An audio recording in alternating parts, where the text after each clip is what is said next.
Welcome to Evo Biz Devo with Isis Latham, your host, your hub for personal and professional growth since 2018. At Evo Biz Devo, we bring together entrepreneurs, business leaders, and change makers to spark ideas, share knowledge, and grow together.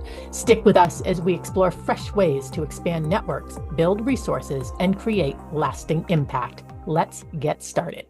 And it's my pleasure today to get to welcome a new friend who feels like an old friend, David James Olsen. David and I got an opportunity to meet at one of my favorite shopping places. And for those of you that know me, I do enjoy a little retail therapy.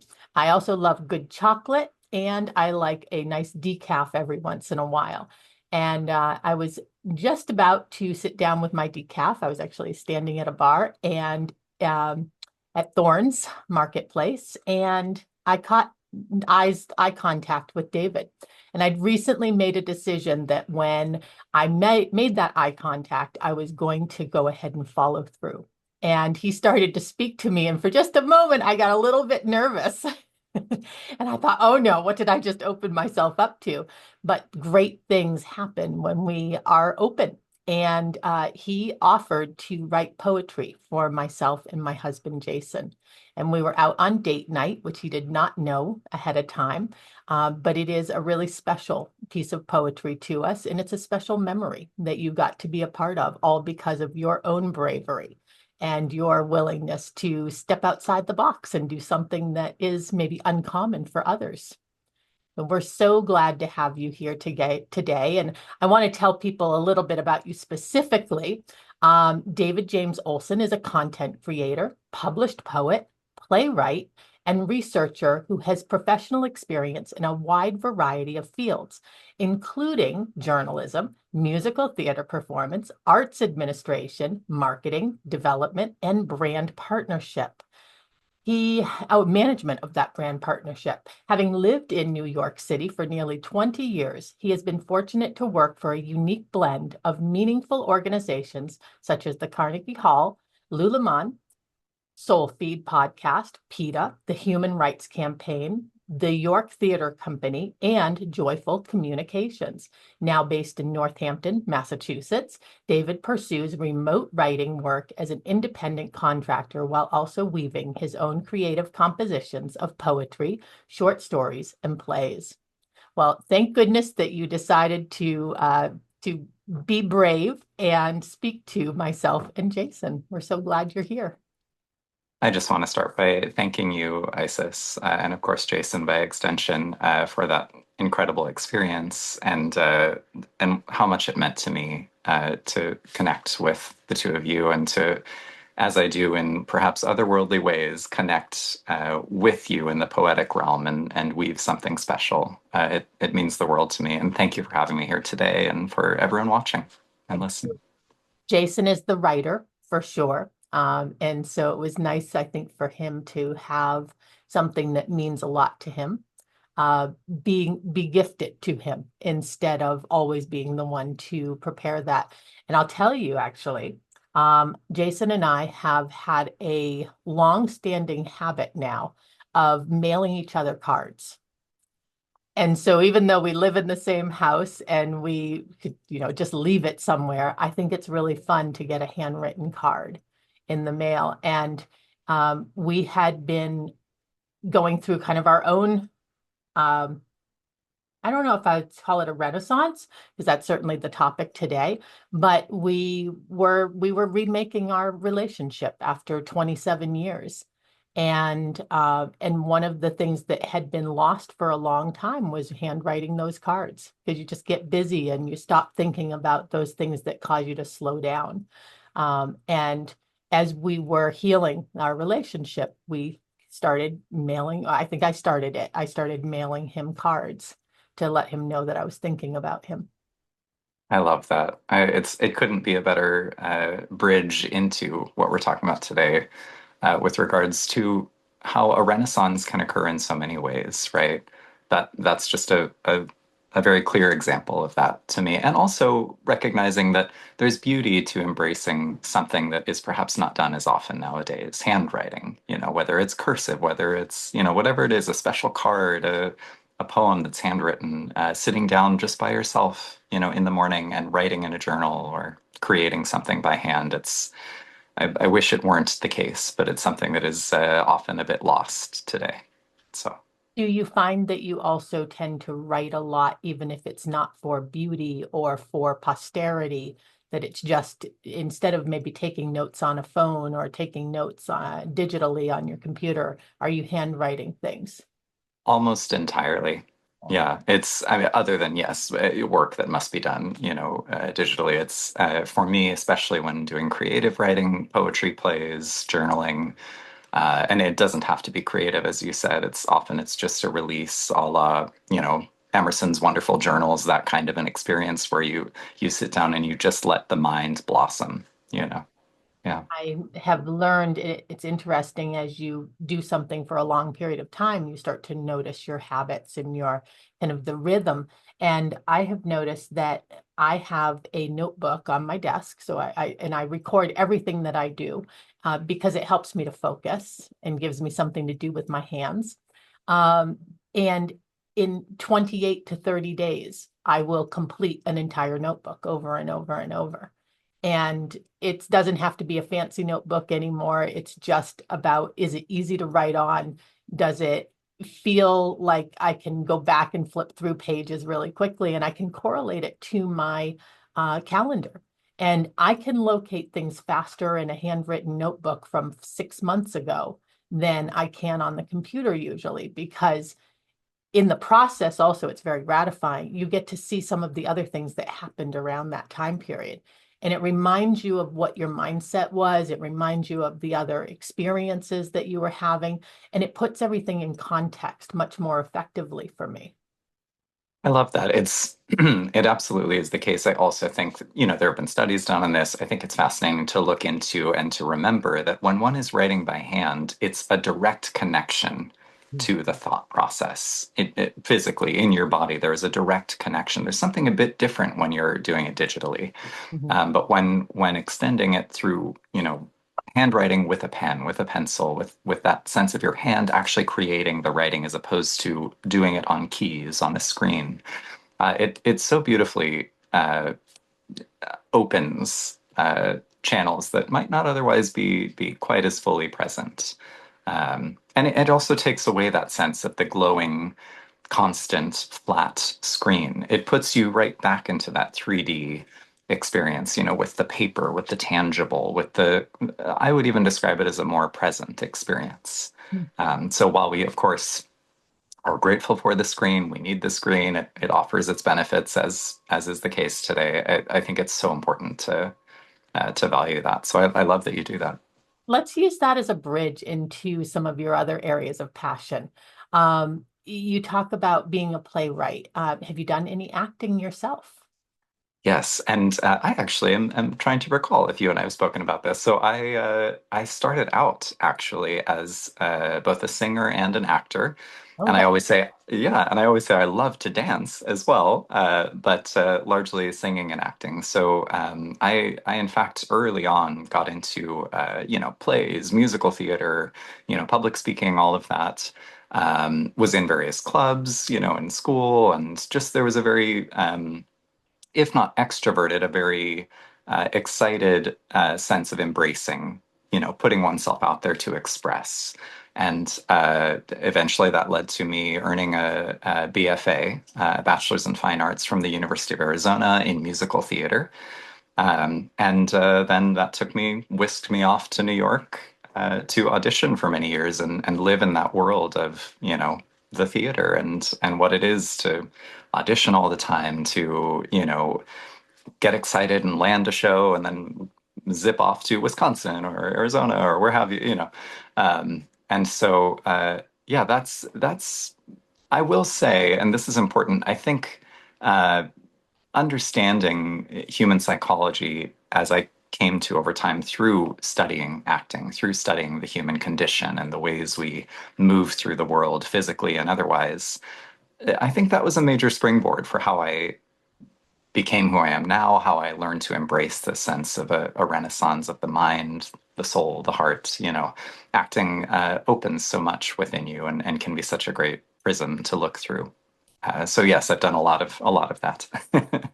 Tell us how you define Renaissance. I think it's one of those words that we've had in our vernacular for so long that I think it's a lot of people have different meanings that they attach to the same word. And I like figuring out how to start from the same level playing field, or the benchmark, right? So that we can work from there and create a better understanding.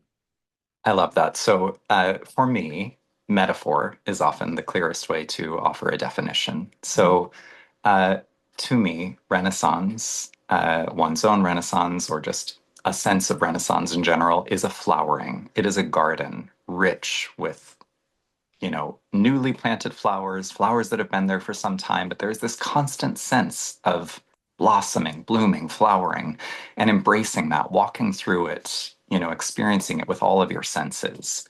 So I would describe this idea of the Renaissance, or a definition of the Renaissance, as just a flourishing, flowering garden. I think that's the best way to kind of get out of the sense of attaching it to a specific time period, which is fascinating as well. But it helps kind of give it a clear definition, a flowering garden. That is really nice, isn't it? Because anytime we look at history, we are forced to also look at the rest of history. And it's easy to, in your night in anyone, I don't mean you, but in anyone's naivety, to look back and say, oh, wasn't that a beautiful time period? Everything was just so lovely. I know in my youth I found myself often thinking, oh, I would have loved to live in, the 1800s and been able to walk around in beautiful gowns all the time. And then as you start to grow and mature, you start to realize what that really meant and what all of the other conditions were that went along with what we see as this kind of flat beauty and singular experience around it. Um, when did you, well, actually, I have to ask then, did you ever experience that yourself, kind of looking longingly at a time period and thinking, oh, I wish I could just transport there? And then realizing, if so, what that would have meant to your existence. I love this question. It is perhaps every day that I have this kind of time travel experience. But yes, there have been specific eras of time that especially fascinate me, and we can get into some of them with regard to my various passions. But I love traveling back to ancient Egypt, right, and thinking of that as a kind of Renaissance. But to your point, also remembering what they didn't have as accessible or possible for their existence at that time, how different people lived at that time, differently people lived at that time. I love going back even further, as I describe it, to the kind of lost ancient past, this, world where megalithic stone structures were being created and people don't quite know how it happened. And it's just this fascinating kind of mystery that then, as you open it and you start researching, you realize there is a lot of alignment there that uh, is just thrilling. It opens up so much possibility for the imagination. So I love going back that far. A little closer to our day, though, perhaps another time period, and I'll just offer this final example to answer your question, would indeed be the Italian Renaissance, and then by extension, the Elizabethan era of Renaissance, around Shakespeare and all of that, where there is this literal flowering of everything from theater to writing to art to sculpture, painting, music, just endless. People are encoding, people are creating nonstop, people are, at the same time, though, this is what fascinates me about your question. At the same time, people are on high alert. I think too often we think of merry old, for example, speaking of Elizabethan England, we think of merry old England, right? We think of this happy Renaissance-like world where uh, everything is simple and fun and plays are happening all the time. And it can sound a bit intense, but that place was a bit more akin to the intensity of, say, North Korea nowadays, where there is a very specific ruler, and there are spies, and there is this sense of, people, playwrights, if they write the wrong thing or, you know, having their hands chopped off, or it's an intense world. So I think just as a final word on that, I love seeing all of it, right? Like transporting back and enjoying all the excitement, the creativity, but also recognizing, yeah, how hard it was to live back then, how hard it was to stay healthy, and how much we have to be grateful for nowadays that we can create our own sense of renaissance while also looking back. How do you kind of come to terms with the more modern era where we have so much available to us that you've just shared, right? So many things available to us. Time seems to be more abundant. We're not out there working in the fields for food. We're not, spending 3 hours getting clothing on our bodies. We don't have to sew our own clothes, right? There's all these incredible things that have been automated for us. And yet at the same time, I'm constantly hearing about, the shortened attention span. And people, myself included, we acknowledge, yes, it is true, that attention span is shortening. How do we take this opportunity that we have and then find a way to get creative again and fill those opened up time periods with something of greater value, while at the same time living in the world we're in, right? We're still going to have cell phones, we're going to have Netflix, we're going to have Amazon, all of these things that are our conveniences that I don't think we necessarily want to give up. This is the ultimate question, and there are so many wonderful books being written about this nowadays. I love that you're asking. I'll certainly do my best to offer how I move through this and how I would answer it. But I think part of it is we each find our own way, right? There is so much to your point, to be either distracted by or busy with, where even though, yes, we don't, looking back to those earlier ages, we don't spend nearly as much time dressing or, doing those kinds of things. We do, though, find, I think, often that our time can feel short, can feel pulled away because there are so many other uh, what I'm just going to go to the screens, right? There's so many moments on screen where that uh, can pull you, can make time kind of zip away from you, and then suddenly you realize you've been doing that for so long, and you might have preferred to take a little more time to yourself, or take a walk outside and enjoy nature, refocus, read, write, write by hand. So I'll just say briefly, one. Uh, one way that I think is, it may seem incredibly simple and perhaps obvious, but one way that I find most effective, and this comes from Maya Angelou, one of my great heroes who I was so fortunate to see speak live at an event some years ago. But she has this beautiful way of expressing not just gratitude in general, but specific gratitude for breath. So, how lucky, how incredible, how lucky are we, and how incredible is it that we have breath, that we can just take this moment, step away from a screen, step away from a distraction. If you're outside, just pause in the middle of your pace, in the middle of your errand, whatever it may be, and just say thank you for this breath. And take that breath, take that moment of pause. And again, it can seem so simple, so obvious, but it's incredible how often we just don't do that. We just don't think of that. I mean, even right now, and this is a preview for our mastermind in a bit, but even right now, as any of you are watching, listening, just take a pause, take in a deep breath,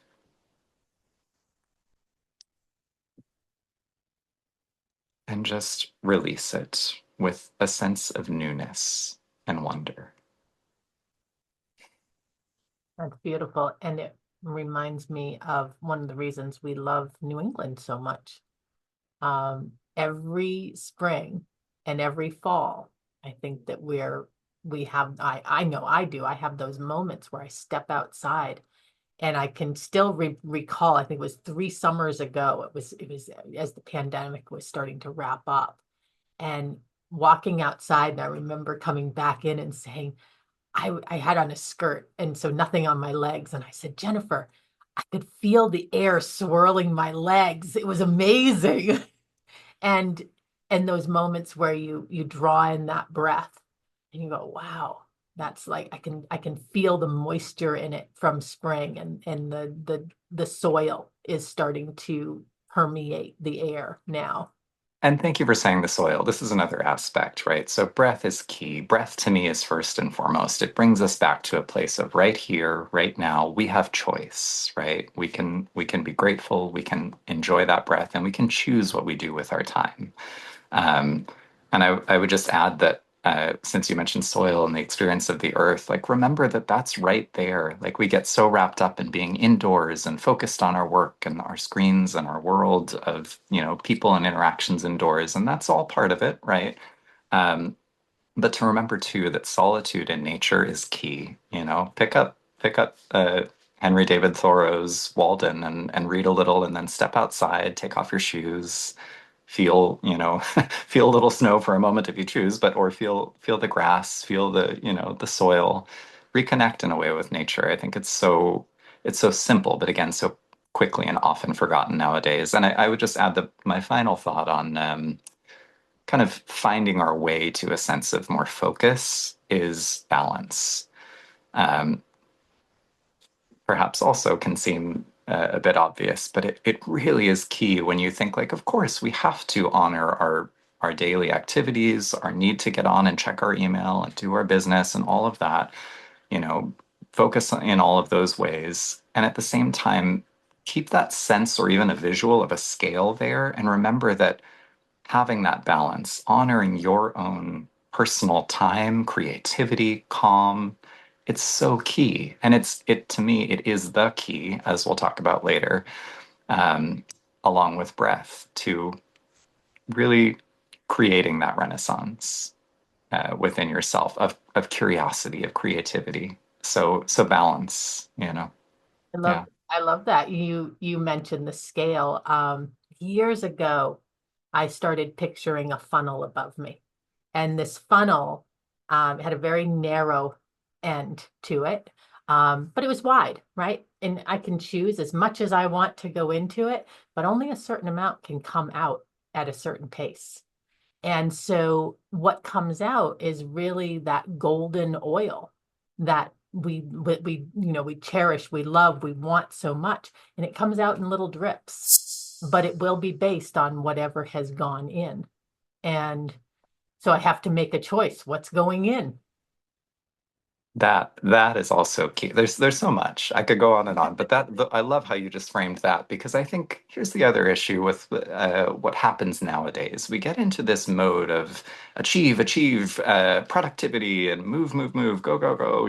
There's kind of a race, a pace of hurry and accomplishment that can be valuable. Again, balance it, right? Like it's worthwhile in its way, but there's something so beautiful to, again, taking that pause, deciding what goes into that sieve as you're describing, and as it then creates that gold from it, remember that it's okay if in fact, it's better if it's just the slightest bit of gold. Who wouldn't rather have that slight bit of gold, than be spending an entire day just kind of scattered and dealing with so much that doesn't allow them to come back to a sense of presence and focus and creativity and curiosity.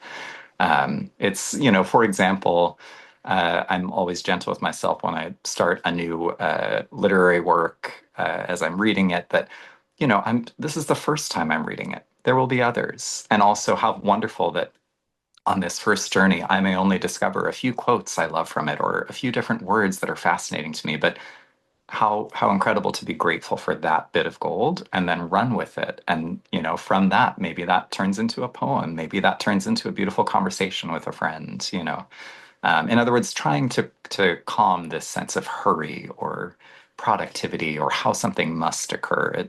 It's a little too prevalent in our culture today. This was a great conversation, and I really appreciate your viewpoint that you're approaching it from. I want to ask you, in the spirit of, evolution business development, we exist here to meet the needs of the people who participate. Is there anything that we can do to help you to promote the world that you're trying to create around you, David? Hmm, that is so beautiful. I love that question. I would say in this particular moment, what comes to me in that regard is it helps me knowing that I have offered anything that might help others. So if any of this is resonating with you, if you're feeling a desire to begin your own sense of Renaissance, um, take some notes about that. Write it down by hand in a journal, or maybe write a brief poem of sorts of your own about how you might plant that seed and try to get that garden growing for yourself, and observe that those flowers within yourself of curiosity. Pick up Shakespeare, read one of his plays, pick up Montaigne, read one of his essays, pick up Emerson and read a journal entry. It's like nothing else you will ever experience. Go to a museum and look at a work of art that you've been curious about but have yet to actually go do because perhaps you've been distracted by all of the other.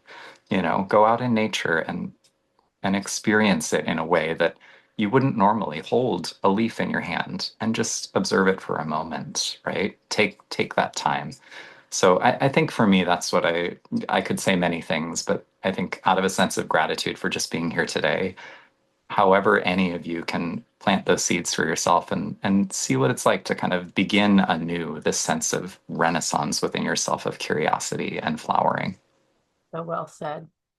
For the person who's hearing this either today or in a recording, and they're saying, "Oh, David, I need to be in your world. I need to be a part of what you experience." And I often think of it as orbiting together.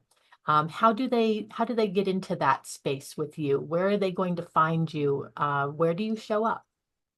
That's a great question. So I'm actually in a unique spot of my own renaissance where I'm rebooting a few different platforms and kind of figuring out how things are uh, redesigned a bit for myself. So I would say a few places you could start. And maybe I'll just offer a couple, but the of course Instagram as a platform is one that you could find me, and there will be more content on there over time. If you're on there and looking for me, you can either pull up my full name, David James Olsen, spelled Olsen. Um, and on there, my sort of title is meditative vegan, but it's all one word, combining the V and the E. So meditative vegan. And that deals largely with public meditation to raise awareness about important issues in our world, and again to kind of encourage that renaissance of curiosity and just overall awareness, how to benefit the world. Um, if anyone would like to reach out and connect with me or has further questions, I love any kind of conversation along these lines. Certainly giving book recommendations or artistic ideas. Feel free. I'm very open. You can certainly email me if you would like. So that would be another way to contact me directly. So that would just be my full name, David James Olsen at gmail.com. So yeah, I'll just offer those two for now. I have a website that I'm revamping. It still has a lot of, older acting details on there, which is great, but it's, it's in the works. So more soon. Well, we're all a process of being in the work, right? Yes, yes. Is there anything that you'd like to share with our audience before we wrap up? In addition, or have we said all that needs to be said? We could never. There is so much I would love to get into, and perhaps there will be future opportunities. Yeah. I would say maybe as a final note, in the sense of creating a renaissance, I also love the concept of cocooning. So remembering that often throughout our life we step into a kind of if not closed, a kind of surrounding experience, a cocoon of sorts, right? And depending on how intense it is, it may take a while to emerge anew and open our sort of Renaissance wings and be more aware and, discover something else that lights us up. Um, Mark Nepo, the poet and wonderful spiritual writer, speaks about this. I've written a poem about it myself, and it's such a beautiful concept. And I think it's one to be gentle with ourselves about, to recognize that sometimes we need to be in that kind of challenging experience, but then to recognize that we'll get through it. We're gonna have that metamorphosis. We're gonna open our wings. And then what unveils itself in front of us is so thrilling when we're ready to fly. And then to recognize that there will be other smaller cocoons eventually that we'll get into and we'll experience or learn something new, and then we'll fly even higher after that. So just want to offer that concept as an extension of what it is to experience a renaissance, that it's not a one and done. It's an ongoing renewal. Well, this has been such a pleasure. And for those that will be present for our mastermind, they're in for a treat. For those that are not, well, they know you probably just need to reach out and have a conversation with David and see where your conversation takes you. Thank you, David. Thank you. Thanks for watching. If you enjoyed this video, don't forget to like, subscribe, and turn on notifications so you never miss an episode. Want to be our next featured speaker? Click the link in the description to register, and let's stay connected. Follow me on all those social media platforms for financial tips to help you make your money work smarter while you build financial stability. Stay tuned for more, and see you in the next one.